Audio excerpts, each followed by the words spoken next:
Hello, I'm Robbie from Everyday Life and Finance, and today I'd like to talk to you about preparing for a possible layoff or termination. With the economy the way it is, sometimes, you just never know what's going to happen with respect to your job if you're not self-employed. And in those instances, you have to be able to look for the signs and prepare yourself because this could be, could be devastating to your finances. So you want to definitely make preparations for it so that it's not, so that you have everything in order, you have everything that you need, and you can take it from there. So sometimes, there are reductions in force, whereas a company has a plan to lay off and they're going to lay off a certain amount of people. And typically, some of the warning signs or the red flags is the company's profitability. You see signs of restructuring. They typically start with a hiring freeze and then they go from there. Or there's a problem within the industry, and the industry, calls for, a reduced workforce, and your company is going to follow suit. You start seeing one company within your industry laying off, and the next thing you know, it trickles down and gets to your industry. So what do you do when you see those types of red flags? You can't just sit back and do nothing. So it's very important that, you get your resume prepared, start putting feelers out there just to see what's going on. But sometimes it can be difficult if you are in an industry specific role and, everyone within that industry is laying off. It can get to be quite difficult. So in that case, you want to lay out your finances, start reducing things, looking at your finances. You may not want to make any decisions at the moment, but start looking at your finances. Put everything down, on paper, create a spreadsheet, not on paper, but create a spreadsheet of all of your critical monthly expenses and what would happen in the event of a layoff.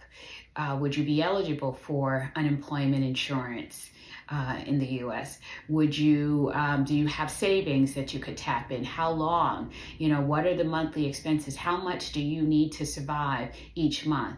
I know a lot of people, what your bills are, your individual bills are, but if I asked someone, oh, what do you spend, what do you need, monthly to get by? What's that critical, number, amount?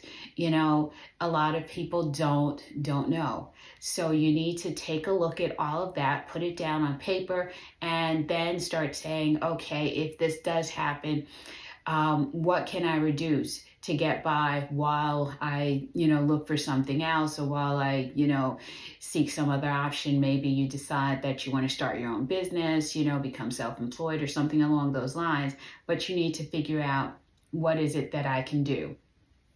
The other thing is, so that's, in the event you suspect there's some type of reduction in force coming in. The other thing is, if there's something going on, with your job, and you see maybe something's going on between you and your manager, you're not getting along well, you see that he's behaving differently towards you. And sometimes companies are very, very sneaky, and they will basically start setting things up, so that they can terminate you. They're looking for cause. They don't want to pay you, they don't want to pay you a severance package. So they start looking for little things to see if there's any way that they can get you to resign, on your own, so they don't have to pay you anything, or if they can build a case to say, okay, you're not performing in accordance, not necessarily that you're performing badly, but you're not what the company needs anymore, and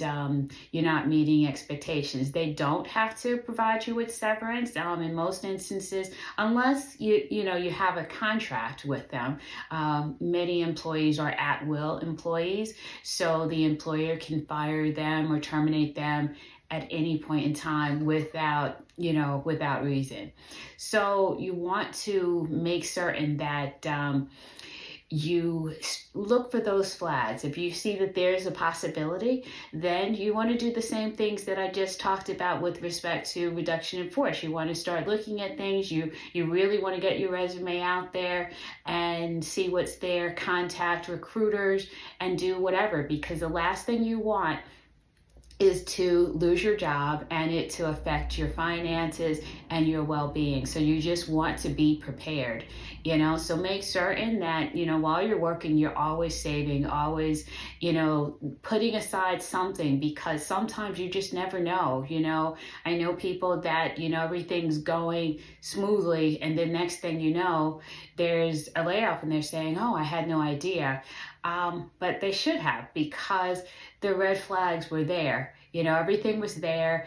Sometimes companies will, even if they want to pay someone less than you, they will bring someone in, have you train them, and slowly but surely, find ways to remove you from your position, because they're interested in cost savings. And that happens a lot when people have been on their jobs for a while, and they want to hire someone maybe fresh out of college, or someone with less experience, and pay them less, figuring that they can get more out of them. I mean, companies are doing whatever it is, and it's a business, so they're doing whatever it is to survive. So you have to make certain that you can survive as well.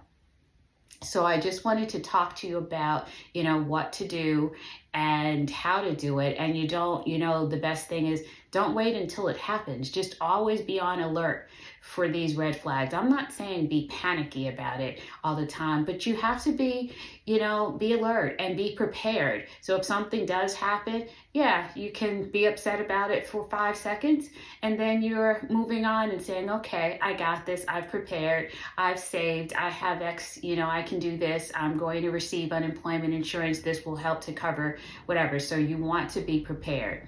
So that's what I have for you today. And thank you so much for joining Everyday Life in Finance. Please like, share, subscribe, take a look at the other content on the channel. I'm sure you'll find something interesting, and I hope to see you soon. Thank you.